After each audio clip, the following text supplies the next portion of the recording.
Most people believe that if you want to lose belly fat, you should eat less at breakfast, or skip it entirely. I used to think the same thing. Cut the calories early, burn more later. It sounds logical. It's also wrong. The problem isn't how much you eat in the morning. The problem is what you eat, because your body doesn't just count calories at breakfast. It reads signals, biochemical signals that determine whether fat gets burned or stored, and specifically whether it gets stored around your organs, deep inside your abdomen where you can't see it, can't feel it, and can't get rid of it with sit-ups. That fat is called visceral fat. It wraps around your liver, your kidneys, your intestines. It produces inflammatory molecules. It disrupts your hormones, and it increases your risk of heart disease, diabetes, and metabolic syndrome, even if your weight looks normal on a scale.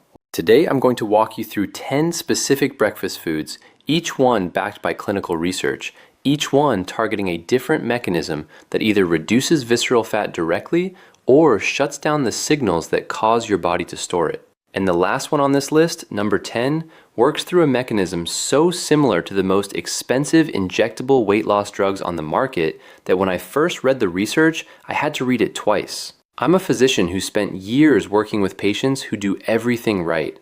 They eat less, they exercise, they track their calories, and still their waistline keeps growing. What I've learned is that the answer, more often than not, starts at breakfast. Let's get into it. Meet Marcus, 43 years old, lives in Chicago, works in sales, gets up at 6:15 every morning, drinks his coffee with milk, grabs a piece of toast with jam or a bowl of cereal, and heads out the door. He goes to the gym 3 times a week. He watches what he eats, and over the last 4 years, his waist has grown by 3 inches, even though his weight has barely changed. His doctor says everything looks fine. Marcus doesn't understand what's happening. Here's what Marcus doesn't know. Every morning, his breakfast is sending his body a very specific set of instructions. And those instructions say, store fat around your organs. By the end of this video, you understand exactly why, and you'll know how to change it. Number 1, eggs. This is probably the most misunderstood breakfast food when it comes to belly fat. For decades, people avoided eggs because of cholesterol. Then they came back into favor. But most people still don't understand the real reason eggs belong at breakfast. When you eat eggs, the protein triggers a cascade in your gut. Your stomach and intestines release peptide YY and a hormone called glucagon-like peptide 1. These are satiety hormones. They travel to your brain and tell it you're full. At the same time, eggs suppress Ghrelin, the hormone that makes you hungry. Basically, eggs flip 2 switches at once. They turn up the signal that says stop eating, and they turn down the signal that says keep going.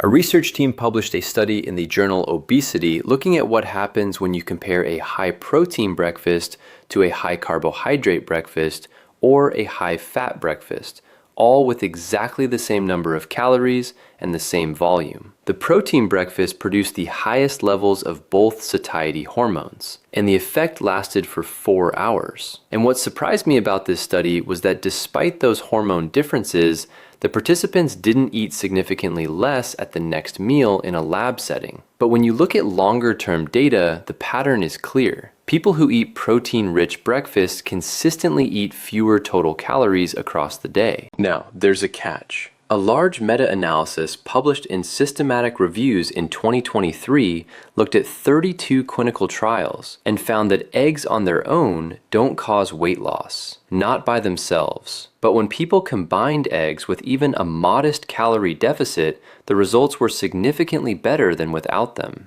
Eggs don't do the work for you, they make the work easier. And it's not just your appetite. Protein has the highest thermic effect of any macronutrient. Your body uses 20 to 30% of the calories in protein just to digest and process it. Compare that to 5 to 10% for carbohydrates and almost nothing for fat. So 3 eggs in the morning don't just keep you full, they cost your body energy to process. One practical note. 3 eggs give you about 18 grams of protein. That's a solid start, but research suggests you need closer to 30 grams in a single meal to maximize the satiety effect. So pair your eggs with one of the other foods on this list to reach that threshold. Number 2, plain Greek yogurt. Most people think of yogurt as a light snack, something you eat when you're trying to be healthy but not very hungry. That's a mistake. Plain, unsweetened Greek yogurt is one of the most strategically valuable foods you can eat at breakfast, and here's why. It does two things at the same time that almost no other single food does. First, it delivers casein protein. Casein digests slowly. It forms a gel-like structure in your stomach that breaks down over 3 to 4 hours. That means sustained satiety without a blood sugar spike. Second, it delivers live bacterial cultures directly into your gut. And this is where it gets interesting. A team at Stanford published a landmark study in the journal Cell in 2021. They took 36 healthy adults and put half of them on a high-fiber diet and half on a diet rich in fermented foods like yogurt, kefir, kimchi, and kombucha. They followed them for 10 weeks and measured their gut bacteria and their blood markers of inflammation. The results surprised everyone. The high-fiber group did not increase their microbial diversity, but the fermented food group did. And not only that, the fermented food group showed a decrease in 19 different inflammatory proteins in their blood, including interleukin-6, one of the key drivers of insulin resistance and visceral fat accumulation. I'll be honest, I didn't expect this. I assumed fiber would be the winner, but fermented foods reshape the gut microbiome faster and more consistently than fiber alone, at least over 10 weeks. And here's the thing. Chronic low-grade inflammation is one of the main reasons visceral fat grows and stays. Your fat tissue produces inflammatory molecules. Those molecules increase insulin resistance. Insulin resistance drives more fat storage around the organs. It's a loop. And fermented foods appear to interrupt that loop at the level of the gut. The key is choosing the right yogurt. No added sugar, no fruit on the bottom, no honey vanilla flavor, plain, unsweetened. Add your own berries, add your own flavor. Because the moment you add sugar, you undermine the entire mechanism. Number 3, oatmeal. And I mean real oatmeal. Not instant, not the little packets with brown sugar and artificial maple flavoring. The reason oatmeal works is a specific type of soluble fiber called beta-glucan. When beta-glucan hits water in your stomach, it forms a thick, viscous gel. That gel does 3 things.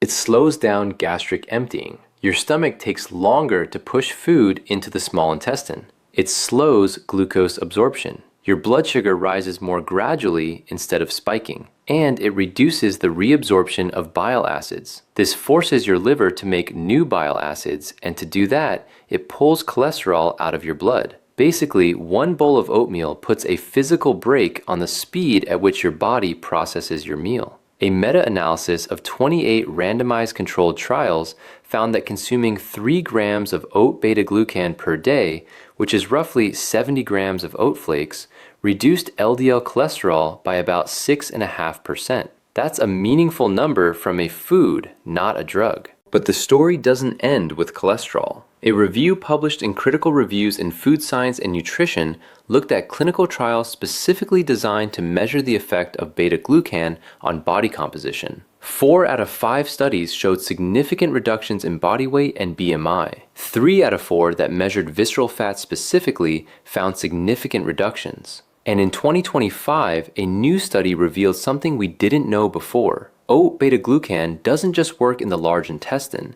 It modifies the bacteria in your small intestine. It increases lactobacillus and bifidobacterium populations, and those bacteria produce a specific bile acid that shuts down a receptor in the gut lining called FXR. When that receptor goes quiet, a cascade begins. The liver ramps up a secondary pathway for bile acid production. And that pathway, through an enzyme chain that ends with something called CPT1A, directly accelerates fat breakdown in the liver. The point is that a bowl of oatmeal isn't just filling, it's triggering a biochemical chain that reaches from your gut to your liver and changes how your body processes fat.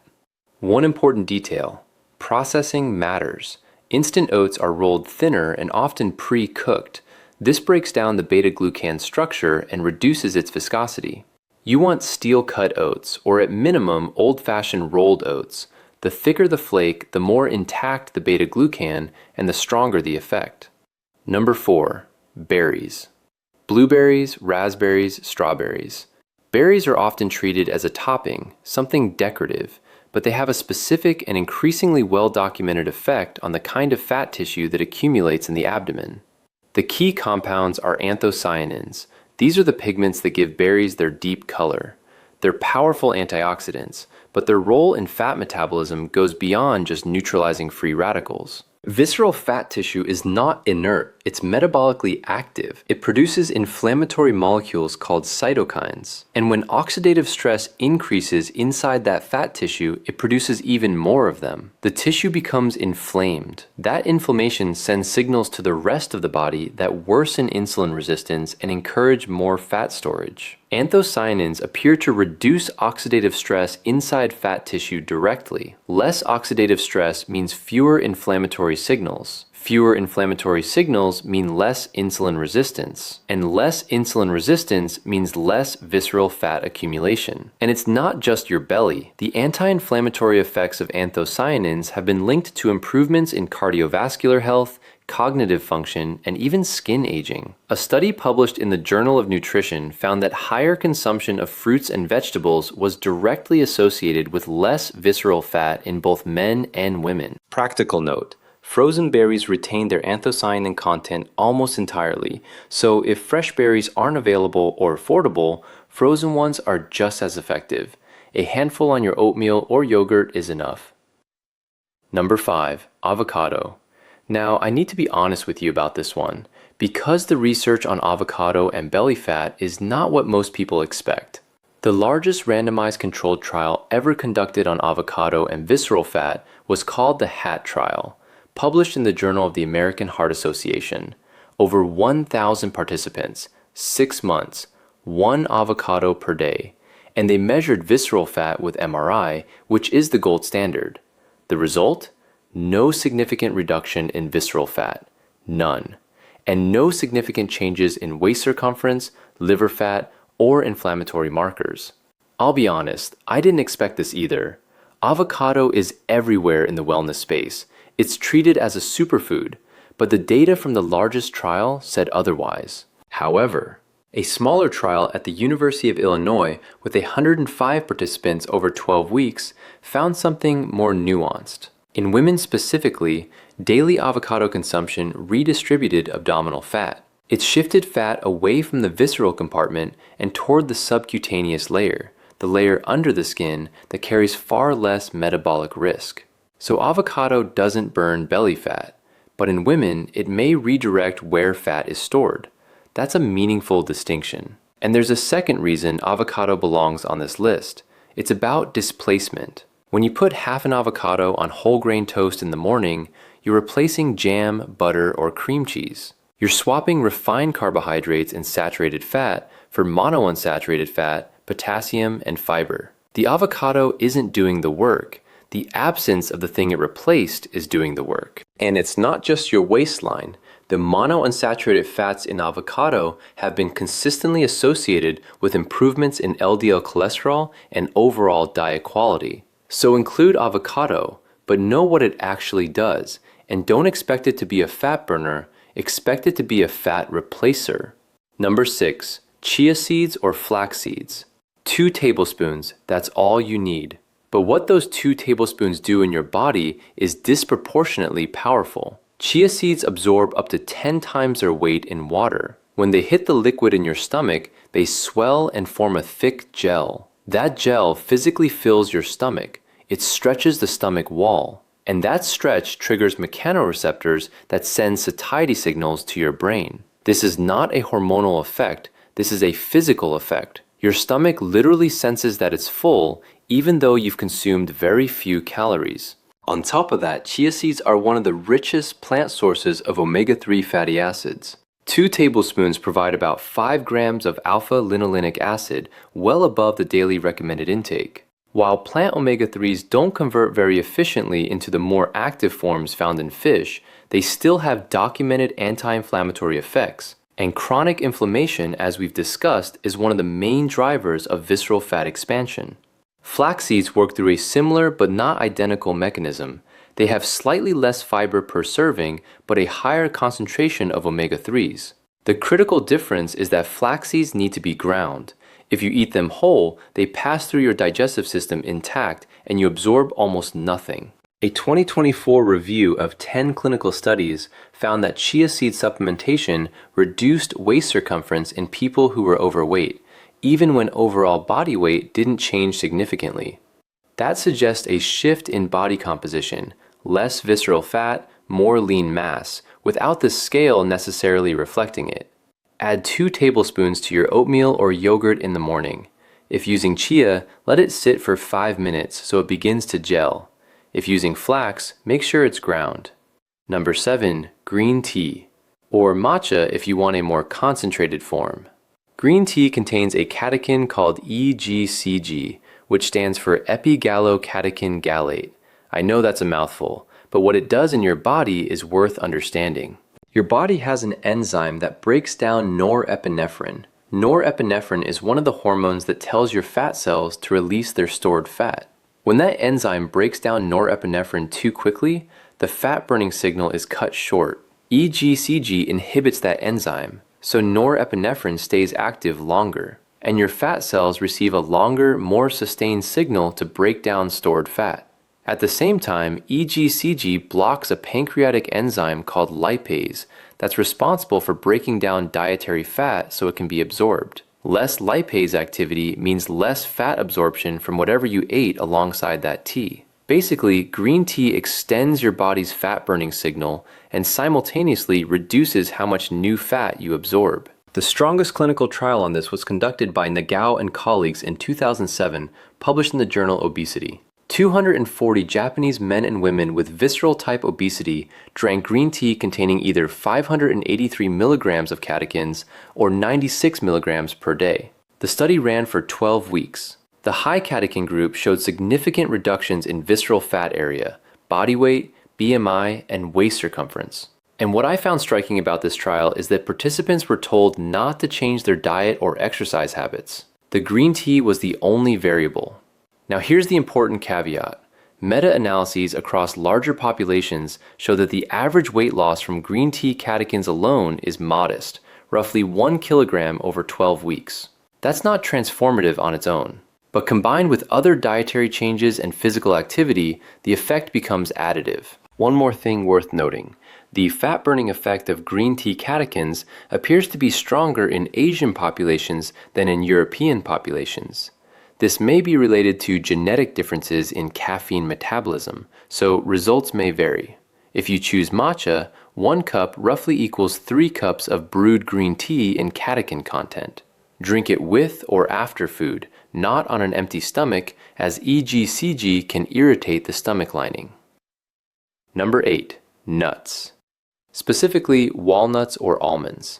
People avoid nuts because they're calorie dense, roughly 160 to 180 calories per small handful. And that fear makes sense on paper, but the research consistently shows the opposite of what you'd expect. Regular nut consumers have smaller waist circumferences than people who avoid nuts. This has been replicated across multiple large observational studies. And the reason appears to be mechanical. The cell walls of nuts are made of rigid plant fibers. When you chew a nut, you don't break all those cells open. Some of the fat inside those cells passes through your digestive system without being absorbed. Studies using metabolic chambers have shown that the actual caloric absorption from almonds is about 20 to 30% lower than what the nutrition label says.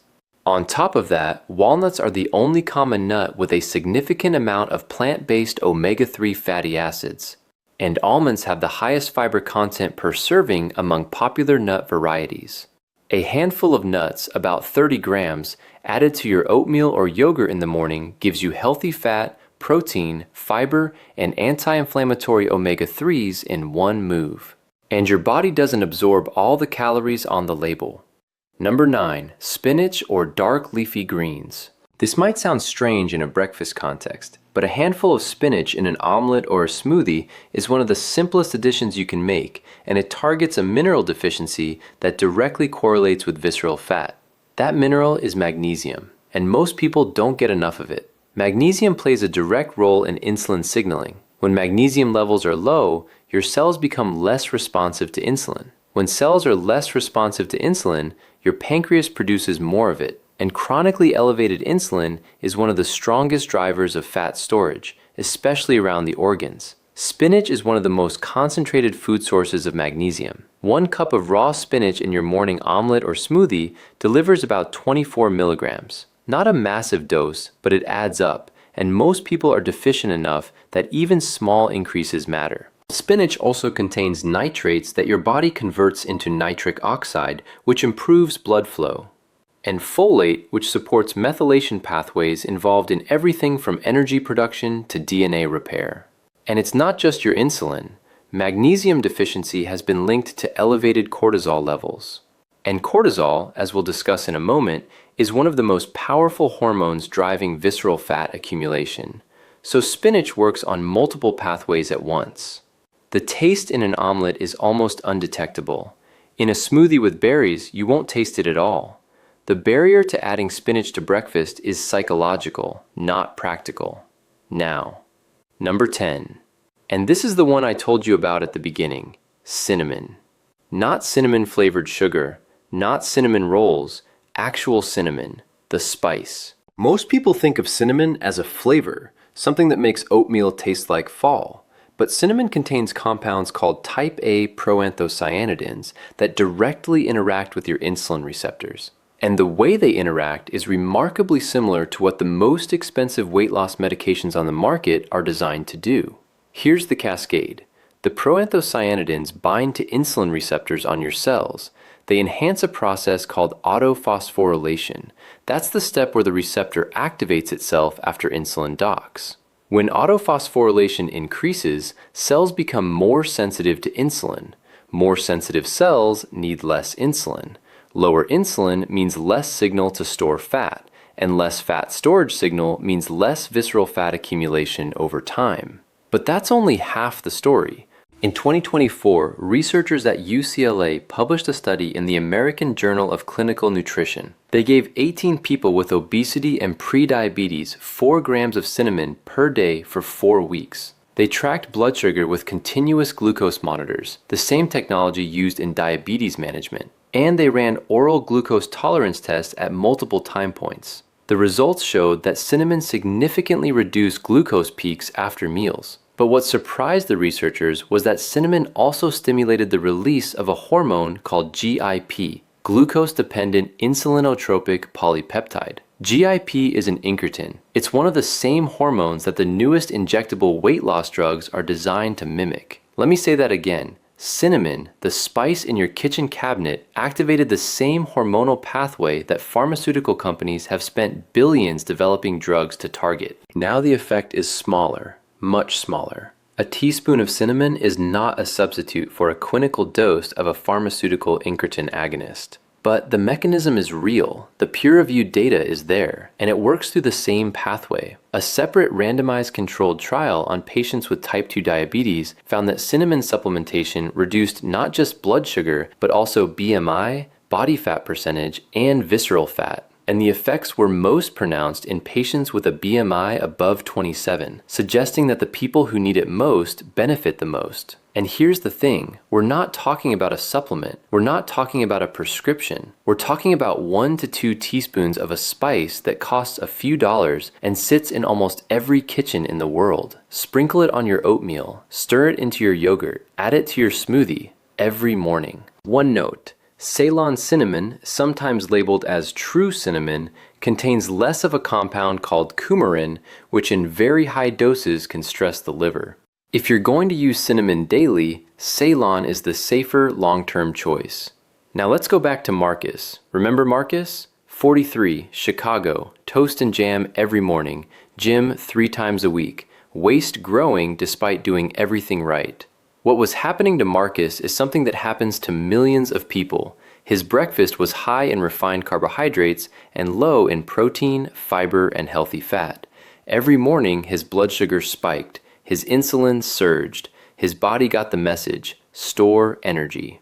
And because visceral fat tissue has 4 times more cortisol receptors than the fat under your skin, and because Marcus was also dealing with work stress that kept his cortisol elevated, his body was preferentially routing that stored energy to the most dangerous location, around his organs. Marcus wasn't eating too much. He was eating the wrong signals. When Marcus changed his breakfast, he changed the signals. 3 eggs, oatmeal with cinnamon and blueberries, a cup of green tea instead of the sweetened coffee. It wasn't a dramatic overhaul. He didn't start a new diet. He changed one meal. Within 6 weeks, his waist measurement dropped by almost 2 centimeters. His afternoon energy improved. His cravings after lunch disappeared. His blood work showed a drop in fasting insulin. He didn't add a single minute to his gym routine. So here's what this comes down to. Visceral fat is not a calorie problem. It's a signaling problem. Every one of these 10 foods sends your body a specific biochemical instruction.